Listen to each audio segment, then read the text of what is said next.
Okay guys, so today we're going to be talking about the reverse pec deck fly or the reverse rear delt fly machine. One of the most underrated and underused piece of equipment, this piece of equipment right here.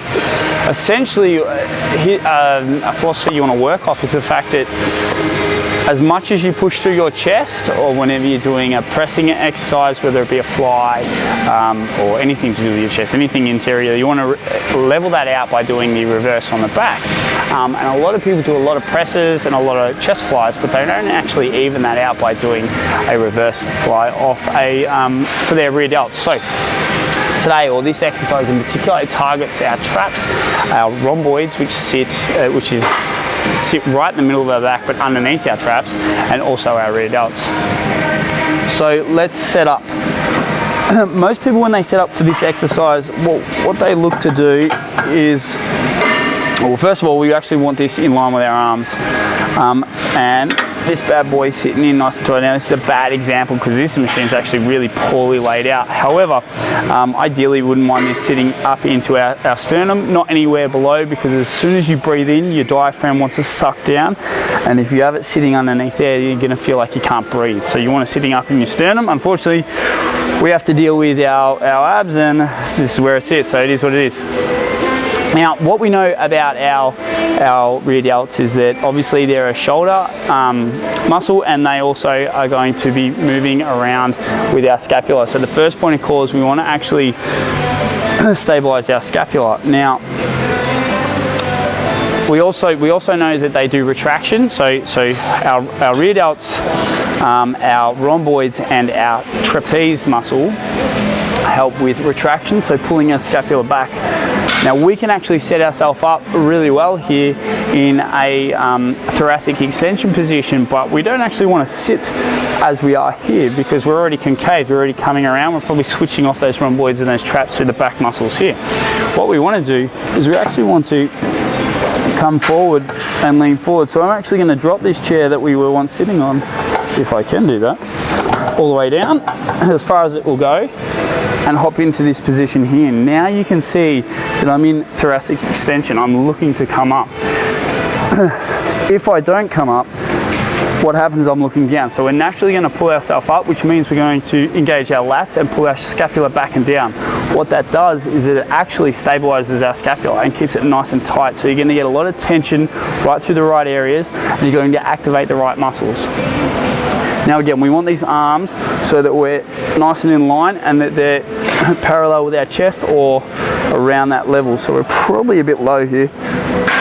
Now from here, I'm looking to pull my scapula back and down and hands over the top. A lot of people will grab and pull out from this direction, especially whenever they do any reverse fly. They'll grab with their hands in a neutral position. I don't want that. I want it up nice and tight. I want them parallel to the ground, not horizontal. No, horizontal to the ground, not parallel. The reason being is you're going to get more activation out of your rear delts and your traps than you are if you have your hands out nice and wide. So again, hands over the top, shoulder blades pinned back and down. We're going to pull right out. Okay, now the issue is a lot of people get to here because they think that they can feel them on. We actually want to come right back, squeeze hard, come down. Now what we know is that when we get, especially with these machines, you can see the slack in the machine. That's our end point there. We don't want to come together. We want to keep that tension through the working muscles. So we're going to pull our scapula, we're going to get into our position here, into our thoracic extension. We're going to pull our scapula, or our shoulder blades back and down using our lats. We're going to pull out and as far back as we can, shoulder blades back and down, coming to this position here and back out again. We just want to keep working in that range there. Now what's going to happen is as you fatigue, your lats are going to come off, and when they come off, you subject yourself to scapular elevation, which is where you can get yourself into some neck trouble because your traps are doing most of the work. They're going to be active and they're going to want to come up. So you're going to end up going from this position here and pulling out to potentially up here and going like that, which can lead to some neck issues. So what I suggest you do is that if you cannot hold this position here, as soon as you feel that your lats are coming off, that's when you want to let it go and then reset. So let's go through quickly. Shoulder blades back and down, pulling out, squeeze hard. 1, 2, 3, can't feel them. Put it down, shoulder blades back and down, reset, pull them out. 1, 2, 3. Another thing too, you probably just witnessed it as well, is that if you drop your elbows, if the elbows are coming down,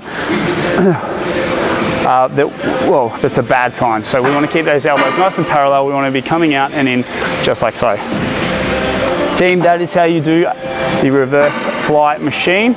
I hope you have enjoyed it. There's not much more to it really. Keep the tension on. If you can't feel it, it's probably not working, and therefore you need to move your scapula back and down, put yourself in thoracic extension and pull out probably a little bit further. That's my tips for you. There you go.